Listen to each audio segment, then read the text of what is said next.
iniciar. Nos quedamos en Efesios, lo que leyó el hermano, estábamos ahí viendo cómo funcionaba la iglesia según el diseño de Dios, ¿verdad? Cómo funcionaba. Y voy a hacer un repaso así muy rápido, porque está relacionado con lo que vamos a ver, que es un tema nada más el que vamos a ver. Y es lo que vimos la vez pasada, el 7 al 12, que hablamos un poco de los dones, un poco. Miren, bueno, dice, pero a cada uno de nosotros, ¿quiénes son nosotros? Exclusivamente la iglesia. Otras personas no reciben esos dones, son dones espirituales, no son talentos que tú traes genéticamente de tus padres. Estos son dones sobrenaturales dados por el Espíritu Santo. ¿Ok? ¿A quién? A los creyentes nada más. Bueno, dada la gracia, esa palabrita, la gracia, viene siendo gracia capacitadora. Es decir, que vamos a suponer que el hermano Ulises le dio el don de enseñar y al hermano Alex también. Bueno, pues Dios el Espíritu Santo, Cristo más bien específicamente, los capacitó de acuerdo a como Él quiso. A lo mejor a uno le dio más capacidad que a otro, y es el mismo don, pero le dio capacidades diferentes. Por eso aquí no existe la competencia. A eso se refiere esa palabrita, gracia capacitadora. Entonces les pudo haber dado el mismo don, pero en niveles diferentes. ¿Por qué? Porque Él quiso. A uno le pudo haber dado mucho, a otro. A mí me dio el don de predicación, no se puede comparar con el don de predicación que tenía John MacArthur. Su capacidad es mucho más grande que la mía, entonces pues, no me voy a frustrar por eso, ¿verdad? Estamos. Ahora, y conforme a la medida del don de Cristo, de acuerdo a lo que Él quiso, se refiere a lo mismo. ¿Cómo quiso Él repartirlos? Como Él quiso. A uno les dio más, a otros les dio menos. Así. Eso hay que entenderlo. Eso ya lo estuvimos viendo y lo predicamos. Y esta era un poquito confusa, dice, por lo cual subiendo a lo alto, está hablando de Cristo. A lo alto se refiere a su doctrina de la ascensión, ¿verdad? Llevó cautiva la cautividad, apresó. ¿Qué es la cautividad? ¿Qué nos tenía cautivos a nosotros? La muerte, el pecado y Satanás. Esas tres cosas, ya las apresó, por eso ascendió, ¿verdad? Y dio dones a los hombres, ahí está. ¿No? ¿Quién? Cristo. Pero esa palabrita, ¿se acuerdan que les dije que tenía el contexto de esto en aquellos tiempos? Era cuando un comandante, capitán, lograba una victoria y conquistaba un país y recogían botines y presos. Entonces entraba él primero en su caballo blanco, victorioso, todo el mundo lo victoriaba, ¿verdad? Y él repartía dones del botín a sus soldados y a la gente del pueblo. Entonces esto ejemplifica Cristo venciendo y repartiendo dones. ¿A quién? A la iglesia. ¿Qué dones? De espirituales, ¿verdad? A eso se refiere básicamente. ¿Y eso de qué subió? ¿Por qué subió? Pues porque había bajado. Si su lugar era arriba, era lógico, ¿no? Sino que también había descendido primero a las partes más bajas de la tierra. Y no vamos a entrar en polémica, yo lo expliqué la vez pasada, pero muchos interpretan que fue al infierno. No, se refiere a la encarnación. A la encarnación, ¿verdad? Bueno, y el que descendió, Jesús, obviamente, es el mismo que también subió por encima de todos los cielos para llenarlo, porque alcanzó la victoria y Dios permitió que nos diera dones, alcanzando el éxito, por así llamarlo. Bueno, eso es lo que vimos. Y vimos los tres primeros. Él mismo, Jesús, ¿qué hizo? Estos no son dones espirituales. Él dotó a la iglesia de personas con oficio. ¿Cuáles? Lo primero, el orden es importante. En la jerarquía más alta que ha existido en la nueva era del pacto son los apóstoles. Tienen más autoridad que nadie, los apóstoles. Y explicamos que era un apóstol, cuáles son los requisitos para ser apóstol. El día de hoy no existen apóstoles, porque uno de tantos requisitos es haber visto a Cristo resucitado. Y Cristo nomás estuvo 40 días. Después de ahí ya nadie puede ver a Cristo. Y profetas, segundo oficio. No son dones, son personas dotadas de un oficio, ¿verdad? Profetas, también dijimos que eran gente que recibe revelación directa de Dios para enseñarla a la gente, sobre todo a la iglesia. Su oficio era más que nada local. Tampoco ya no hay profetas porque la revelación se terminó, entonces no ocupamos profetas. Y por último vimos los evangelistas, que estos eran como un poco un oficio más itinerante, es lo que hoy algunos les llaman misioneros, que yo no uso esa palabra, ¿verdad? Pero que van a otras partes sembrando la semilla, ¿verdad? El día de hoy no tenemos evangelistas, porque el día de hoy mucha gente todavía malinterpreta eso, pero son 3 oficios que eran de fundación para plantar, para iniciar la era eclesiástica.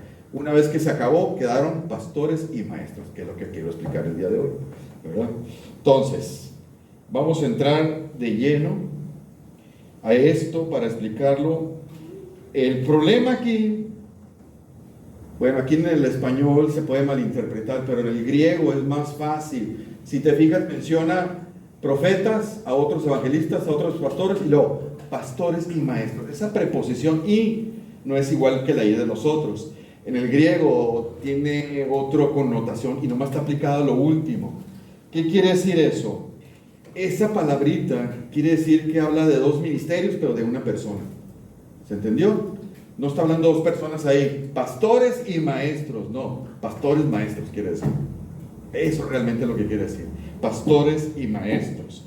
Entonces no está hablando de 5 personas, sino de 4. ¿Se entendió? Apóstoles, profetas y evangelistas. Ya no hay. Se acabó. En mis 21 años como cristiano no conozco ningún evangelista, ningún profeta, ningún apóstol. Aunque el día de hoy tergiversen, ya hay iglesias que erróneamente enseñan eso. Solamente hay el 4, pastores que enseñan, pastores maestros. No pastores y maestros. Estamos. Maestros es un don espiritual, pero como oficio nomás hay pastores, que son maestros, ¿verdad? Estamos. Esos eran los 3 primeros de fundación y el otro es de continuación, ¿verdad? Entonces, ahora en la era eclesiástica, podemos decir que una iglesia nada más está comprendida de pastores, diáconos y ovejas. Es todo. No hay pastor de alabanza, pastor de joven, misionero A, misionero esto. No. Evangelista. No existe eso. Pastores, diáconos y ovejas. Es todo lo que hay. O como erróneamente la iglesia católica, arzobispo, cardenal, papa, cura, sacerdotes. Eso no existe. Eso no existe. En la Biblia nomás hay 2 oficios ahorita: pastores y diáconos. Se acabó. Cualquier otro título es inventado por el hombre. No existe. ¿Sí? Soy pastor consejero. No, todos los pastores aconsejan. Pero hay títulos que a veces se quiere poner la gente, pero pues bueno. Y eso es debido a la mala hermenéutica y a la mala interpretación, ¿verdad? Muy bien. Ahora, ¿se fija que dice pastores maestros? No dice pastoras maestras. Entonces ya muy clarito nuevamente me está dando a entender Pablo que el oficio de pastor es único y exclusivo a hombres. No existe la opción de mujeres como el día de hoy, ¿verdad? Y no es cualquier hombre, ¿sí? No porque se expresa bien, pues es que mira, conoce las escrituras, es más, sabe enseñar, es más, le gusta ser pastor, es más, fue a un seminario. Eso no quiere decir que sea pastor. Eso no lo hace pastor a una persona, ¿me explico? Porque hace muchos años estaba en unas conferencias de una iglesia, pero no voy a decir no, que luego van a relacionar, pero una iglesia aquí en Mochis, y venían unos jóvenes del seminario con traje, y estaba Tony y yo, y entra, es un hermano alto, robusto, ¿no? Tiene presencia el hermano, joven, y dice una hermana, tiene todo el porte de un pastor. ¿Qué es eso? ¿De dónde viene eso? El porte. ¿Cómo dice que debe ser la imagen de un pastor? Estéticamente o físicamente, ¿cómo es un pastor? Nunca habla la Biblia de eso, ¿no? O sea, tiene todo el porte de un pastor. No es cierto, ya años después creo que sí andaba de pastor, pero no andaba bien este muchacho, pero bueno. De hecho, hay gente que no se estudia para pastor. Mándele un seminario para que sea pastor. En el seminario no se estudia para ser pastor. Muchos de los jóvenes que van al seminario no tienen el llamado para ser pastor. De hecho, no deben ser pastores. No se estudia. Spurgeon no fue a un seminario y era un tremendo pastor y predicador. No se necesita ir a un seminario. Ahora, ¿que lo recomendamos? Sí, claro.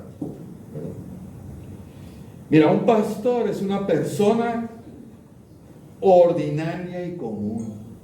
¿Sí? Ordinaria y común. Lo único diferente es que Cristo escoge a esa persona tan común y corriente, la dota, la llama y la capacita. ¿Se entendió?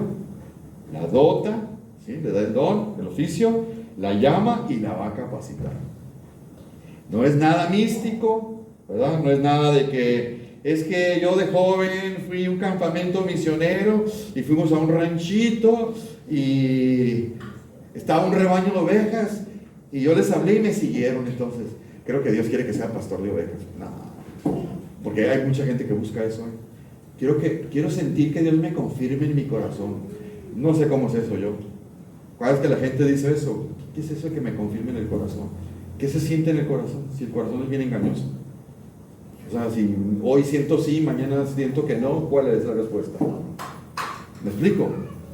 Eso es muy subjetivo y es muy místico. ¿Qué dice la palabra? No que sí dice mi corazón. Sí, a veces buscamos experiencias. La palabra que se usa ahí para pastores, en el griego poime, que es pastor de ovejas literalmente, ¿verdad? Es lo que usa Pablo. Somos pastores de ovejas nosotros. Y literalmente, ¿qué hace el pastor de los animalitos de ovejas? ¿Qué hace? Las guía, las protege y las alimenta. Pues el trabajo de nosotros. Guiar, proteger y alimentar. Guiar, proteger y alimentar. Ellos usaban en el tiempo un palo que por una punta, en un extremo tenía una cierta punta y el otro era un poco curvo, callado le llamaban. Uno era para ahuyentar a los osos, lobos, y por el otro lado es para agarrar a las ovejas descarriadas y jalarlas, para decirles por dónde. De cierta manera nosotros usamos un callado para guiar, para exhortar, para ahuyentar a los lobos, que es la palabra, la exhortación, la consejería, la predicación, ¿verdad? A fin de cuentas es lo mismo que tenemos que hacer nosotros, ¿verdad? Entonces, y las ovejas no son de nosotros, son de Jesús. Nosotros estamos administrando la iglesia, solamente apoyamos en el trabajo al Señor Jesús. Las ovejas no son mías, no son de nosotros. Ahora, hay una confusión también aún en las iglesias evangélicas. Por ejemplo, yo veo que la iglesia apostólica tiene pastor en su iglesia y un obispo controla a varios pastores. Eso no existe. La palabra anciano, obispo y pastor es la misma persona, ¿sí? Se usa indistintamente, intercambiablemente, para hablar de la misma persona, aún en los mismos versículos. Entonces, anciano, pastor y obispo está hablando de la misma persona. No son diferentes, no son oficios diferentes, ¿verdad? Porque a veces alguien lo... Anciano es presbíteros en griego, que es donde usan la palabra, sobre todo los presbiterianos, presbítero, ¿verdad? Episcopos, de los obispos, también la iglesia episcopal la saca de ahí, ¿verdad? Pero bueno, entonces los pastores son los únicos que conforman el liderazgo pastoral. Y este tiene que ser, entiéndanlo bien para cuando si llegan a ir a otra iglesia, o si llegan a cambiar a otra iglesia, a otra ciudad, tiene que ser un liderazgo masculino. No puede haber mujeres líderes. No existen las mujeres líderes en la iglesia. Nada más en la iglesia, ¿ok? Y tiene que ser, ¿qué? Plural. En la Biblia no viene pastor de iglesia, pastores, siempre es plural. Nunca se refiere a los pastores en sentido singular. Ahorita se lo voy a poner en los versículos. Y debe ser horizontal. ¿Qué quiere decir horizontal? Paridad. No existe que el pastor Tony es nuestro jefe y Brian y yo, como es el joven y más nuevo, pues estamos abajito de él. No existe eso. Los tres somos iguales. Obviamente, capacidades diferentes, experiencias diferentes y liderazgo diferente. ¿Me explico? Hace muchos años, cuando visité allá la iglesia de John MacArthur, nos invitaron a una reunión de pastores. La iglesia es como de 7,000, 9,000 personas, imagínate, ¿no? Entonces voy a la reunión, yo acostumbrado aquí, Brian y yo nada más nos juntábamos, ¿no? Entonces llego y eran 45 pastores. De eso era la junta, 45 pastores tiene la iglesia. Digo que ni se conocen entre ellos. Entonces entro yo y entre ellos entra MacArthur. Y es uno más. Y empezaron a hablar de ciertos asuntos. Es más, el que menos hablaba era MacArthur. ¿Me entienden? Pero nosotros lo tenemos como el pastor principal, ¿no? Porque es el que más conozco, pero realmente los que estaban debatiendo los asuntos eran los otros pastores. Él estaba con un perfil muy bajo, ¿no? Entonces, el liderazgo de una iglesia tiene que ser por hombres, con llamado pastoral, plural, horizontal y bíblico. ¿Me explico? Bíblico. No, porque es que el hermano Samael tiene liderazgo. Ahí en su negocio él es el que parte el queso. Sí, en su negocio tiene liderazgo, pero eso no quiere decir que puede estar en el liderazgo en la iglesia, no es lo mismo. Alguien puede tener mucho liderazgo afuera, pero no quiere decir que es un líder aquí, no es lo mismo, no son los mismos requisitos. Mira, te voy a poner un ejemplo de algunos versículos donde puedes demostrar que es pluralidad de ancianos. Mira, esta es la iglesia de Éfeso. Entonces, cuando Pablo se va a despedir de la iglesia de Éfeso, porque ya se fue, estuvo como 3 años, y manda llamar al liderazgo, ¿qué hace? Desde Mileto a Éfeso hizo llamar a los ancianos, pastores en plural, de la iglesia. No dice a los pastores de las iglesias que estaban en todo Éfeso, no dijo eso. A la iglesia de Éfeso, pero los pastores. Es decir, que la iglesia de Éfeso estaba constituida por varios pastores y los manda a llamar para despedirse de ellos. ¿Te acuerdas? Y te fijas, ancianos, pastores. Filipo, la iglesia de Filipos. Pablo y Timoteo, siervos de Jesucristo, a todos los santos de Cristo Jesús. O sea, es la carta pastoral que escribe, pero ¿a quién se dirige? Obispos en plural y diáconos. Obispos, pastores. Otra vez en plural, y es una iglesia de Filipos. No dice al pastor principal de Filipos y los demás pastores. No dice eso. Por igual. ¿Verdad? Es más, ¿cuál fue la orden en los últimos días de vida de Pablo a Tito? ¿Sí? ¿Qué le dice? Por esta causa te dejé en Creta para que corrigieras lo deficiente y establecieras ancianos en plural en cada ciudad. O sea, en cada iglesia, Tito, encárgate de que haya pastores. Estamos. ¿Te acuerdas el hermano del Señor Jesús, Santiago?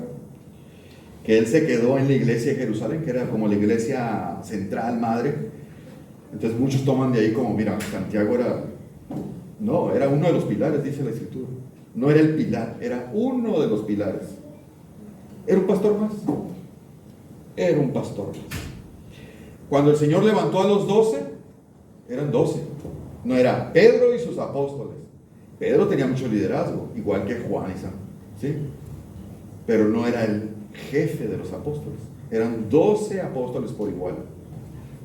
¿Sí? Cuando levantan en Hechos 6, a los 7 que en ese tiempo parecían diáconos, eran diáconos. Todos iguales. Que uno tenía más ministerio, más liderazgo que otro, como muy conocido Felipe o Esteban. Pero eran igual, parejos. ¿Me explico? Eran parejos. ¿Qué pasa en Santiago cuando dice Pablo, hey, hay alguien que está enfermo, llámele al pastor, dice, ¿verdad? Llámele a los ancianos. Entonces, llama al pastor principal y que vengan con él el resto de los pastores, ¿no? A los ancianos, a los pastores. Es un grupo igual todos, ¿verdad? Hechos 14:23. Creo que era el primer viaje misionero de Pablo. Hechos 14:23. Y constituyeron ancianos en cada iglesia. ¿Te fijas qué claro está? El montón de versículos que apoyan esta postura. Porque el día de hoy tú vete a las iglesias evangélicas y están un pastor. ¿Por qué? Es súper peligroso eso. Es súper peligroso un pastor en una iglesia. Ahora, esto no es una ley de que se levantó una iglesia y hay 10 ovejas. Y van a decir, esa iglesia está mal porque nomás tienen un pastor. No, pues apenas tiene 10 ovejas, ¿de dónde quieres que salga otro pastor? O sea, y si no hay, no vas a levantar otro, ¿me explico? En la medida que la iglesia provea varones piadosos, se pueden levantar pastores. Pero si no hay, no vas a levantar. Y ni modo, te quedas con uno. Pero si pasan los años, la iglesia crece y no se levantan más pastores, hay un peligro ahí. Es posible que ese pastor no está haciendo su trabajo, no está entrenando, no está capacitando, ni está estimulando a futuros jóvenes o varones para pastor. Y está muy a gusto él solito, trabajando. Pero ven, rodéate de las iglesias. Todas tienen un pastor. Y tan claro que está. Eso es antibíblico y peligroso. Ahora, ¿se acuerdan lo que pasó hace poco en la situación del hermano Yosimar? Que dimos un papelito y que muchos confundieron que era una votación. Es un proceso que yo más adelante quiero platicar con los pastores, lo quiero eliminar porque se puede prestar a malas interpretaciones. No era votación, porque quiero tocar el otro punto. No era votación, ¿por qué? Porque el gobierno de una iglesia bíblica es por medio de los pastores. En día de hoy hay muchas iglesias, se le llaman congregacionales, que sí que la congregación es la que decide, porque ellos metieron el sistema del mundo y dicen, es una democracia. Vamos a votar si le aumentamos al pastor o no. Vamos a votar si vamos a pintar el local o no. Vamos a votar. ¿Qué votar? ¿Dónde viene eso? Entonces, ¿para qué quieren un grupo de pastores? Si se supone que ellos son los más sabios, los más maduros, que ellos tienen la visión y son los que toman las decisiones, no la congregación. La autoridad son los pastores, no la congregación. Ellos no toman las decisiones, son ovejas. Las decisiones las toman los pastores. Ahora, que comuniquemos las decisiones es diferente, eso sí. Claro que hay que comentarlas. Por eso yo no estuve de acuerdo en esa ocasión, porque se prestó para ver qué pensaban todos y en base a lo que pensaban y si había cierto porcentaje. No, eso fue algo que se inventó. Eso no viene en la Biblia, ¿verdad? Que se hizo con buena intención, pero no es algo que yo esté de acuerdo, ¿verdad? Entonces, el día de hoy hay muchos, más en Estados Unidos y en Europa, aquí en México, todavía batallan en cambiar esa cultura de un pastor por su iglesia. Eso está mal. Bueno, hay otros que no son tan bíblicos, pero es un pastor con un grupo de ancianos, como si fuera Moisés. Eso era en el antiguo pacto. En el nuevo pacto no es así, son pastores.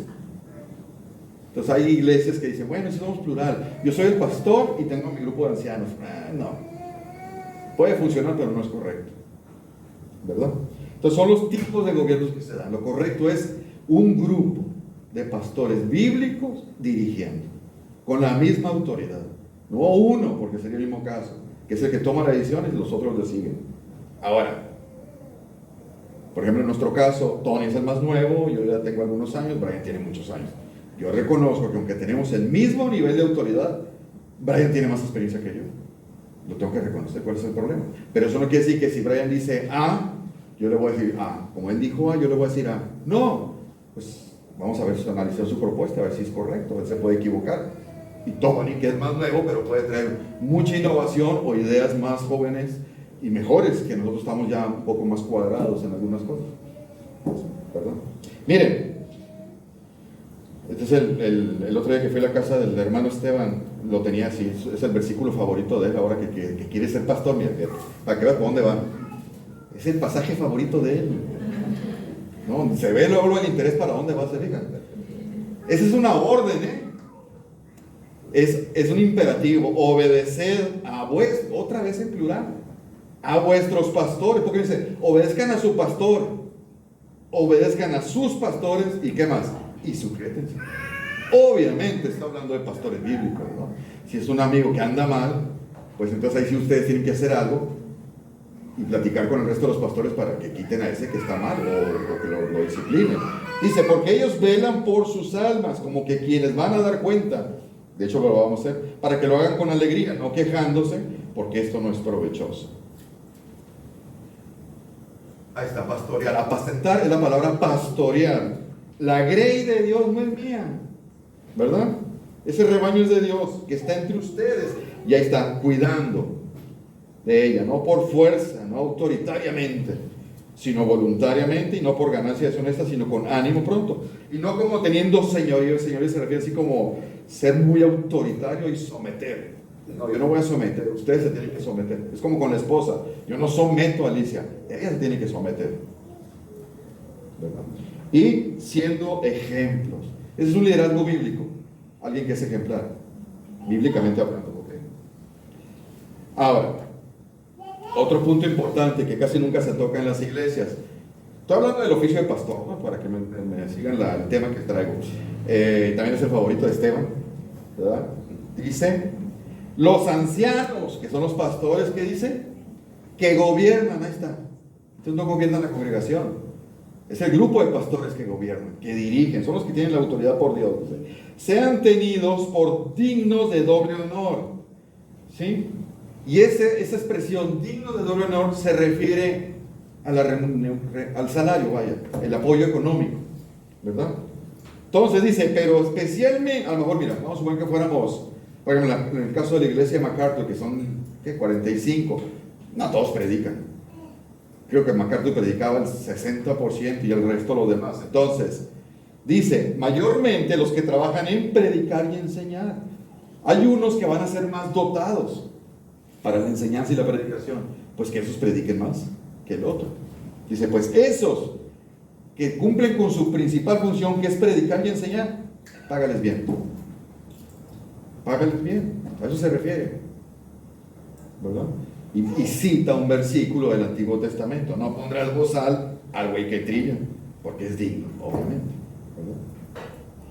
Mira lo que dice Corintios: así ordenó el Señor que los que anuncian el Evangelio, aplicado ahorita a la época de la iglesia, o sea, los pastores, que vivan del Evangelio. Muchos creen que es voluntario. No, pues ahí, dale una ofrenda cuando se le ocurre. No, los pastores tienen que tener su sueldo, su salario, vaya.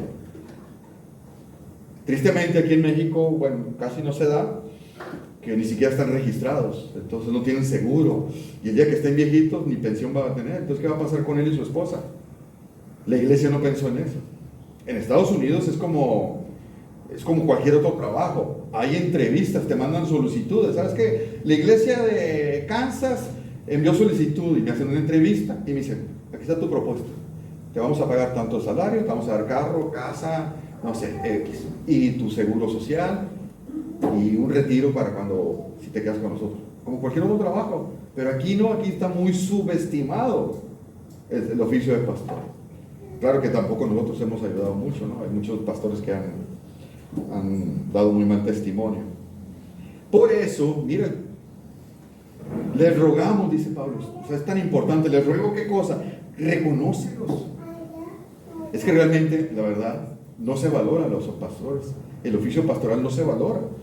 Me acuerdo hace muchos años, estaba yo en otra iglesia y creo que se los platiqué, y un sujeto, yo digo sujeto porque me molesta, pero es hermano, dice, le daban 5,000 pesos de sueldo al pastor y tenía un familión. 5,000 pesos, yo digo, 5,000 entre 4, o sea que nos cuesta 1,250 el sermón. O sea que para este sujeto, todo lo que hacía el pastor era una hora de predicación, era toda la chamba. Entonces, me cuesta 1,250 pesos. Es un patán. Es un patán ese amigo, ese no reconoce para nada. Cuando deberían haber hecho un estudio, decirle: bueno, tienes tanta familia, te debemos de dar tanto para que cumplas con las necesidades mínimas. Pero no reconocía, pues. Que reconozcas a los que trabajan entre ustedes y los dirigen, ahí está otra vez, la autoridad, y los dirigen en el Señor y los amonestan. Que los tengas, dice, en mucha estima y amor por su ministerio. ¿Verdad? Entonces, pues así hay que ver a los pastores bíblicos, los pastores correctos, a eso me refiero. De esa manera. ¿Verdad? Entonces, ahora, ¿y qué es un pastor bíblico? ¿Qué sería un pastor bíblico?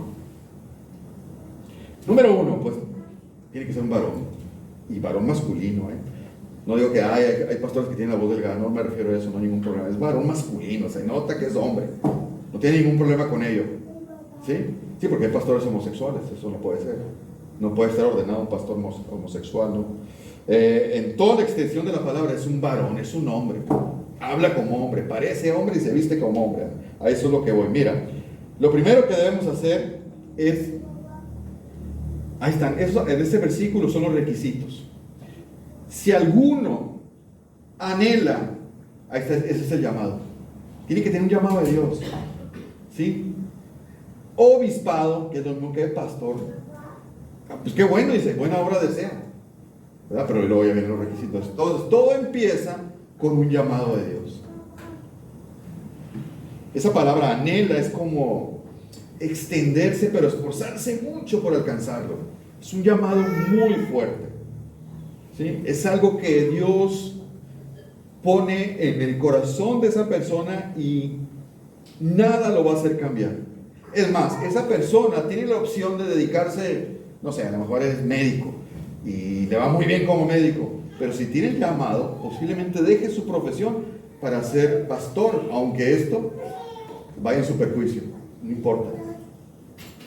¿Sí? Es un llamado que la persona no puede dejar de sentir. Es fuerte y constante y es tan intenso que es lo que más prefiere en la vida. Pastor Ryan pudo haberse quedado en Estados Unidos y tener una vida a todo dar, en todos los sentidos, y decidió traerse a la familia e irse a vivir a Jaguara. No sé si conoce Jaguara, digo, queda grabado, pero sin demeritar Jaguara, pero pues. Y se fue al peor barrio donde vivían los narcos y sicarios. O sea, ahí estaba viviendo con sus hijos chiquitos. ¿Por qué hizo eso? Por un llamado. Por un llamado. ¿Sí? Yo estaba muy bien en la construcción. Estaba haciendo la maestría. Y me iba a ir mucho mejor. ¿No? Y dejé todo eso. ¿Por qué? ¿Por qué lo dejé? Jamás. Es más, la primera vez que fui a evangelizar, las personas que estudiaron conmigo, que me conocían ahí en Ciudad Obregón, se asombraron. Porque sabían, ¿tú haciendo esto? O sea, ¿tú de pastor? Porque no era posible creerlo. Una persona como yo. ¿Verdad? Ahora,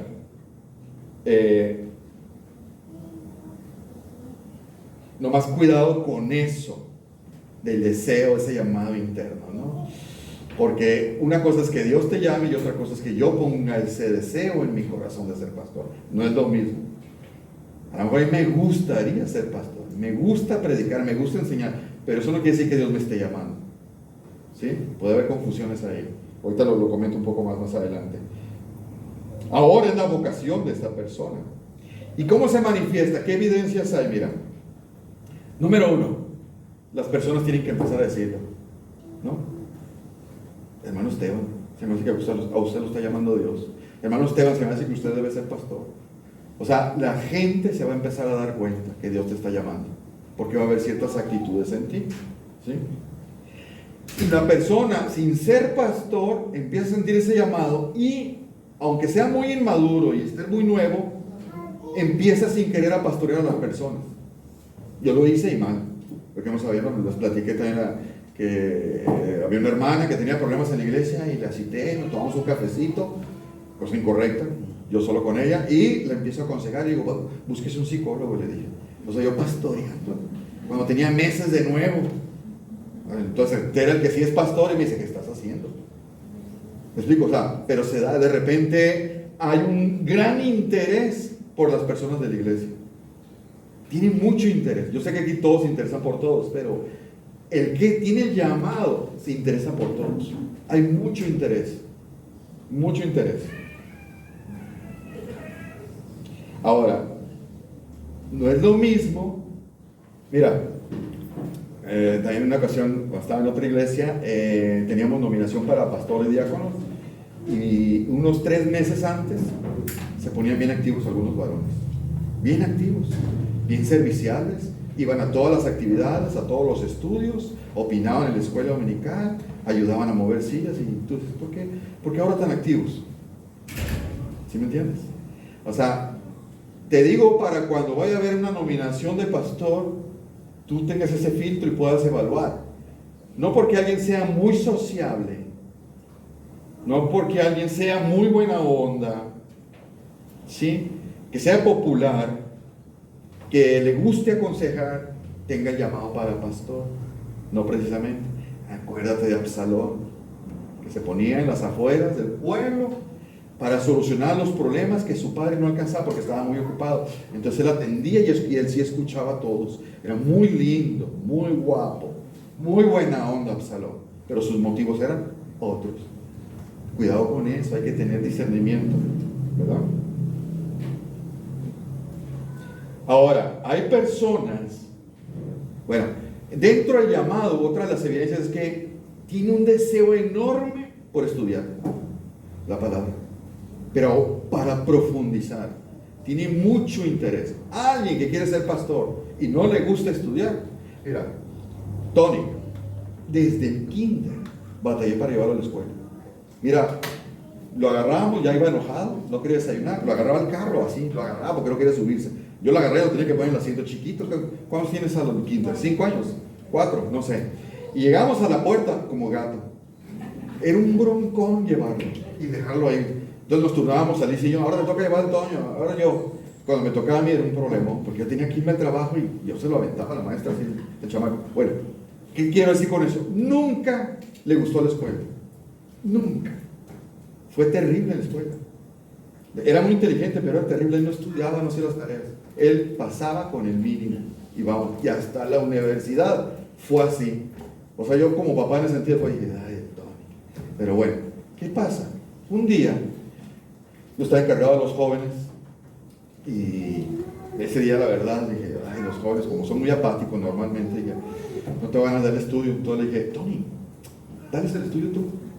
Y entonces yo me puse a trabajar y lo empiezo a escuchar. Y yo, uy, qué bien lo hace. Sin prepararse, uy, qué bien lo hace. Entonces le platico a Brian, ¿ya escuchaste a Tony? Fíjate cómo lo hace. Ah, bueno, lo empezamos a poner a estudiar, a enseñar muy bien. Y de repente el Tony me empieza a pedir los libros que tengo. Todos los de teología. Y se los devoraba yo. ¿Cuánto va a leer un libro si nunca leía libros? Puros los de Condorito. Ah, no es cierto. Ya no existen los de Condorito. Ah, es el chiste viejo ese. Nomás Néstor me entendió. Te dije viejo, ¿verdad? No, también Eleazar, no te preocupes. Oye, no, empezó a devorar libros. Empezó a devorar libros. Y de repente me quiero inscribir en el seminario. Y cada vez mejoraba más en la enseñanza. Cada vez mejoraba más en la enseñanza. Indudablemente estaba recibiendo un llamado, ¿verdad? A eso es a lo que voy. Ahora, mira, ¿cómo se acaban los problemas de una iglesia? ¿Cómo corrige lo deficiente? Los problemas de la iglesia, ¿cómo se corrigen? Estableciendo ancianos en cada ciudad. Pastores, levanta pastores bíblicos para que solucionen los problemas. Pastores bíblicos. Así es como se resuelven los problemas. No promuevas el error. Si hay un pastor nada más en esa iglesia, ya tienen 5 o 10 años y sigue siendo el mismo pastor, pues habla con él y exhorta. Y si no, no te quedes ahí, no apoyas el error. El error no glorifica a Dios.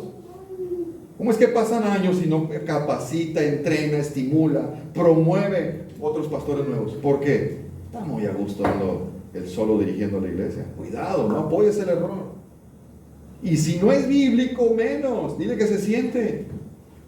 Exhórtalo. Usted está usurpando un lugar, no debe estar ahí. ¿Verdad? Mira, rápidamente. Hay 2 pasajes que son paralelos, Tito y Timoteo, donde vienen los requisitos.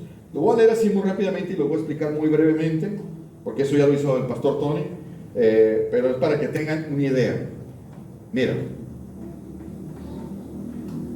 dice, el que fuera irreprensible.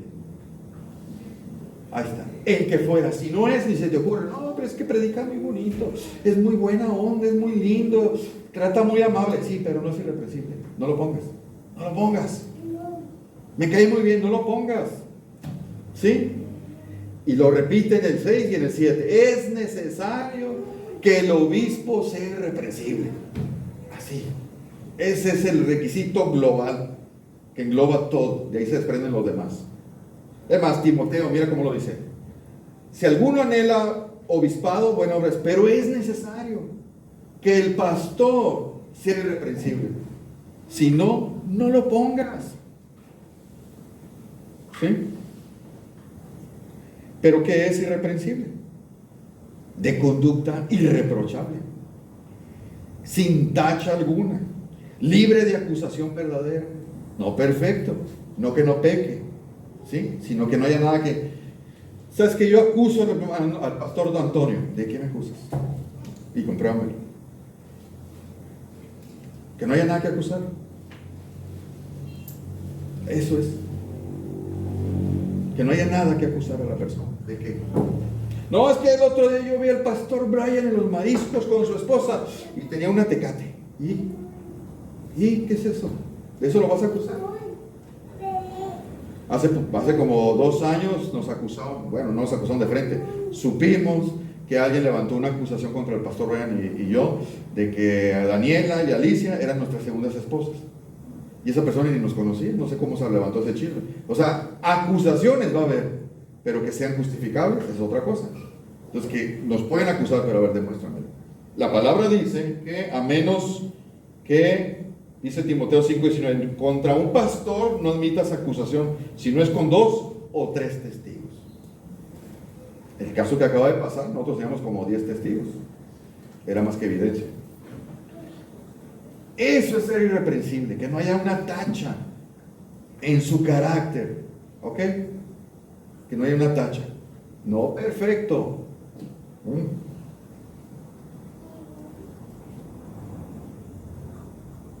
Mira. Entonces, ¿y cuál es el? Bueno, ¿qué empieza con ser irreprensible? Entonces, para que veas que no hay una tacha. Lo primero, para ser irreprensible, fíjate, pone, los 2 versículos, Tito y Timoteo, usan el mismo elemento, la esposa.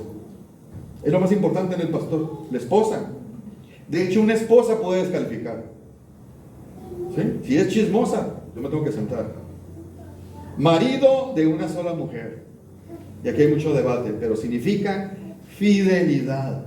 Si yo no soy fiel con Alicia, yo me tengo que sentar. ¿Me explico? Si fui un adúltero, te sientas.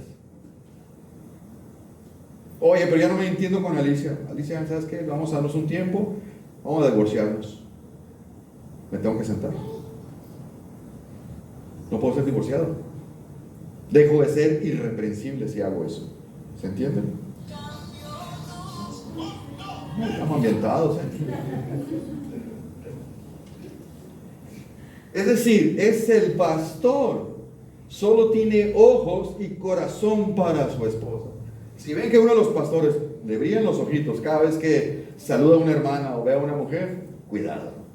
Cuidado con esa persona, cuidado. Que es muy saludador con las hermanas, cuidado. A eso se refiere con ser marido de una sola mujer. Así como los caballos de antes que usan así, ¿no? Nada más mi esposa. Nada más mi esposa. Es un varón fiel a su esposa en toda la extensión. Ahora puede ser como le decían los judíos, ¿no? Yo no he adulterado, yo no he engañado a Alicia, y no me he divorciado, siempre he estado casada con ella. Sí, pero cuando estás con ella tu mente está pensando en otra. Ya no soy fiel. Yo tengo que ser muy honesto y decir, ya no soy fiel con Alicia. ¿Me explico? No nomás físicamente, en la mente también, ¿verdad? Ahora, fallece Alicia, la estoy matando, güey. Fallece Alicia, estoy libre, Corintios 7 lo dice. Estoy libre para volverme a casar. Ahí no dejo de ser irreprensible, no hay ningún problema, siempre y cuando sea cristiana la mujer esa. Ahora, algunos han distorsionado y dicen, entonces el pastor, nada más podemos ordenar pastores que estén casados. No, pues es soltero. Pero si está casado, tiene que ser así. ¿Sí? Lo mismo que el siguiente requisito, los hijos.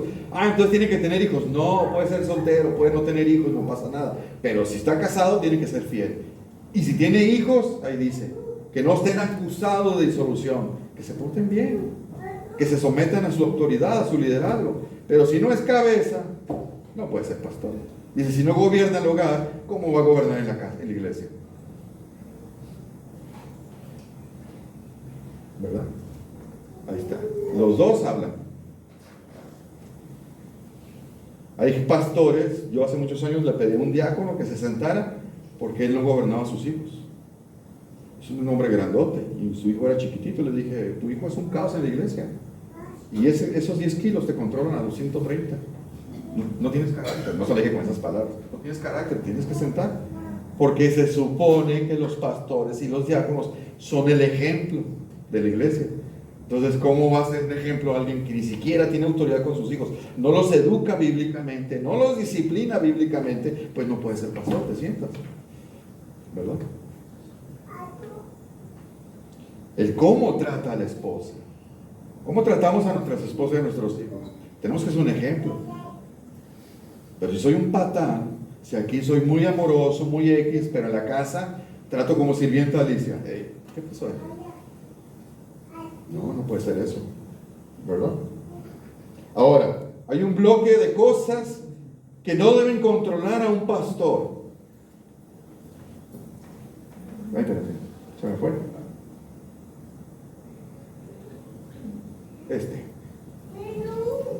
Son cosas que no deben de controlar a un pastor. ¿Sí? No soberbio, no orgulloso. Todos tenemos el pecado de orgullo, todos. Pero que sea una característica. El pastor Brian es un soberbio. No puede ser eso. No puede ser. No podemos decir que un pastor es así. No iracundo. No, no le puedo exhortar, no le puedo decir nada porque así explota el pastor. Pues, ¿qué es eso? No puede ser posible un pastor así. No, cualquier, nomás le dan la contra en algo un poco doctrinal y se enoja y se altera. Ups. No dado al vino. No quiere decir que sea abstemio, no está ordenando eso, abstemio. No dado al vino, ¿verdad? Que no sea controlado por el vino. No pendenciero. Hombre, se lo vieras en las redes, se la lleva debatiendo con todo el mundo. Se le atravesó el otro de una señora y le hubieras visto la cara que hizo. Ups. Todo eso son señales de que posiblemente esa persona tiene fallas en el carácter y no es irreprensible. ¿Te fijas? Todo esto apunta a ser irreprensible. No codicioso de ganancia deshonesta, puede tener su propio negocito y atenderlo, no hay ningún problema. Pero si su visión, su prioridad son las cosas materiales, cuidado con ese pastor. ¿Sí? Si constantemente predica sobre las ofrendas, aguas, que está moviendo el corazón de ese pastor. ¿Sí? No avaro, ¿sí? No codicioso, pues. Nada de esas cosas debe controlar un pastor. Nada de eso. Por lo contrario, ¿cómo debe ser? O sea, lo contrario de alguien alcoholizado es sobrio. Y no se refiere a ser abstemio, ¿no? Que los que han tomado, los que vivieron en el mundo y pudieron embriagarse, ¿te acuerdas cómo hablabas y cómo pensabas? ¿Te acuerdas? Bueno, una persona sobrio tiene la mente clara, tiene las ideas despejadas, ¿sí? Es alguien que puede acertadamente aconsejar, ¿sí? O sugerir. Es alguien sobrio, que no lo controla nada. Hay claridad en sus pensamientos y sus comentarios. Eso es ser, no se deja gobernar por nada. Es moderado, tiene autocontrol. Es alguien que es alerta. A eso se refiere, con ser sobrio. Prudente, por ejemplo, no es tanto la palabra que usamos nosotros para ser prudente, que se calla para no decir algo inapropiado. Es alguien con muy buen juicio. Un pastor tiene que ser muy juicioso, no aventurarse, ¿no? Llega una persona, fíjese pastor que pasó esta situación y inmediatamente lo apoyas. Y luego viene la otra parte y ya tomas su partido. No, tengo que escuchar ambas versiones y poder evaluar y tomar un juicio sin dejarme llevar porque este hermano me cae muy bien y este es el que siempre me critica. Tengo que ser muy juiciosos, ¿verdad? Muy disciplinados, ¿sí? Prudente habla también de ser serio.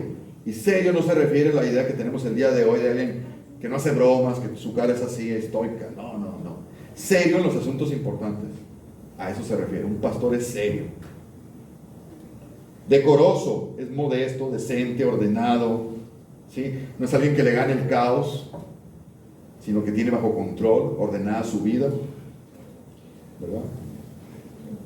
Hospedador, esa palabrita en el griego es, en la traducción del griego es amor por los extranjeros, ¿sí? Pero acuérdate que en ese tiempo no había hoteles. Entonces, por ejemplo, un profeta lo enviaban a uno de los apóstoles para visitar cierta iglesia. ¿A dónde iban? Había peligro de muerte. ¿A dónde iban? Había ladrones. Y luego los imperios te podían agarrar a los soldados y matar si sabes que eres cristiano. Entonces, ¿qué hacían? Llegar a la casa de los hermanos cristianos para estar protegidos. Pero esos hermanos tenían que ser hospitalarios. ¿Me explico? Tenían que ser hospitalarios. Después hubo ¿cómo llaman? Las casonas, que eran como, se fue la palabrita, como casas de albergue, ¿no? Que sí podías viajar ya en los años después de la iglesia, pero eran muy peligrosos porque asaltaban cuando estabas dormido, te robaban el caballo, te robaban el dinero, entonces era muy difícil. Entonces, no hay nada mejor siempre en aquellos tiempos que llegar a la casa de un hermano cristiano. El día de hoy puede ser diferente la aplicación. ¿Cuál sería la aplicación el día de hoy? Vamos a poner el Tony, que es, hay partido ahora e invita a la iglesia. Eso no quiere decir que es hospitalario, eso quiere decir que es sociable, igual que todo. ¿No? Pues sí, eso es ser sociable. Hospitalario es que, por ejemplo, ya te voy a platicar. Hace muchos años invitamos a un pastor del centro de la República. Entonces creo que fui yo el que dije a la iglesia: oiga, hermanos, viene fulanito de tal por tantos días, ¿quién lo recibe en su casa? Dijimos, no le vamos a decir a la gente, que ellos se deciden. Y la iglesia se quedó callada. O sea, estábamos invitando a una persona que venía solo, ni siquiera venía con familia, para que lo recibieran y lo atendieran. Pues, se quedó cagada la iglesia. Tuvieron que ser los Valenzuela los que lo recibieron. ¿Por qué? Porque no eran hospitalarios esas personas. Esto no nomás es requisito para pastores, es para toda la iglesia. Todo esto que estoy diciendo es para toda la iglesia. Pero mayormente, si tú quieres ser pastor, tienes que tenerlo. Entonces, hospitalario es que tu casa esté abierta para cualquier hermano que tenga necesidad. Hermano, pastor, quería visitarlo porque quiero un consejo. Ay, son las 8:30, me voy a acostar. Mañana, hermano. Óyeme, no puedes hacer eso. No puedes hacer eso. Una vez me hablaron a mí, eran como las 3 de la mañana, que una hija se peleó con los papás y se fue de la casa en la madrugada, y era un pueblo. Lo bueno es que Brian vivía más cerca del pueblo que yo, entonces yo le hablo a Brian y me pasó esto. Yo voy, me dijo, bueno, pues ya dijiste. Entonces fue él a las 3 de la mañana a buscar a esta jovencita en colonias, porque después se tuvo que ir a Mochis a buscarla para encontrarla. Ese tipo de cosas se refiere. Entra en ser hospitalario, ¿verdad? Pero además, no un neófito, no un nuevo, no recién convertido, no alguien inmaduro, no un nuevo, no lo puedes poner de pastor, porque se va a envanecer, se va a llenar de orgullo, la tentación es muy dura en otro tipo de cosas. No puede ser. Cuando yo me convertí, al año y medio me pusieron de diácono y me dieron mucho poder, terrible. Tomé muy malas decisiones y tuve muy malas actitudes al inicio como diácono. Fue un terrible error. ¿Sí? No un neófito, y tiene que tener buen testimonio. ¿Dónde? Adentro y afuera. Puedes investigar. Si vamos a levantar a un pastor, puedes investigar qué piensan los vecinos, qué piensa la gente que lo conoce, qué piensa la gente de la iglesia, de la otra iglesia donde estaba. Y tiene que tener buen testimonio. Si no, no. Es decir, ese testimonio debe constatar que es un varón íntegro. Pero no, cada rato va de Coppel y no sale, no paga. ¡Auch! Ese detallito tan chiquito. No, hombre, tiene que no paga el recibo del agua, ¿para qué te cuento? Caramba, ¿y ese va a ser pastor? No le quieren dar tarjeta de crédito en ningún lado porque... úpale. No trae carro chocolate. Ese no es íntegro. Cuidado con ese pastor. Últimos. Apto para enseñar. Si no enseña, no puede ser pastor. Así de fácil. Es que no lo entendemos, pues. Entonces, ¿qué está haciendo este amigo? Es un líder nada más, pero no es un pastor. Retenedor, Tito lo menciona, pero lo explica más. Retenedor de la palabra fiel, tal como ha sido enseñada. Es decir, él practica la sana doctrina, ¿sí? Y exhorta con sana enseñanza, ahí está la sana doctrina, y convence a los que contradicen. Tiene que tener el don de enseñanza, se le tiene que entender, es claro. Debe saber cómo impartir. Hay personas que les encanta la teología y les encanta profundizar, pero esa teología aquí se queda, y sí tienen muchos conocimientos o datos, pero no bajan aquí y tampoco salen para acá. Tienen mucho. Tú haces una pregunta en la escuela dominical y te van a responder así, pero no baja esa teología en su corazón y no saben cómo compartirla. No debe ser pastor. Deben saber enseñar y predicar, que son dos cosas diferentes, ¿eh? Son dos cosas diferentes. Las dos cosas debes saber. Hace muchos años también participé en que quitáramos a 2 pastores que teníamos como pastores, pero no pastoreaban y no predicaban. ¿Qué estábamos haciendo? Tenían años ahí, entonces al otro pastor le dije, ¿qué están haciendo?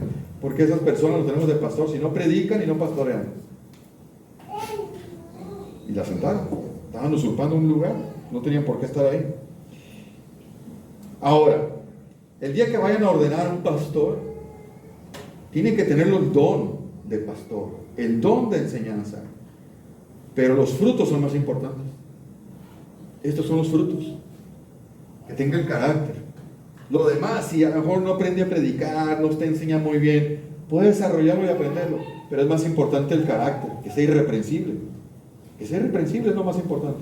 Ya lo otro con el tiempo se supone que va a ir mejorando en su predicación y en su enseñanza, ¿verdad?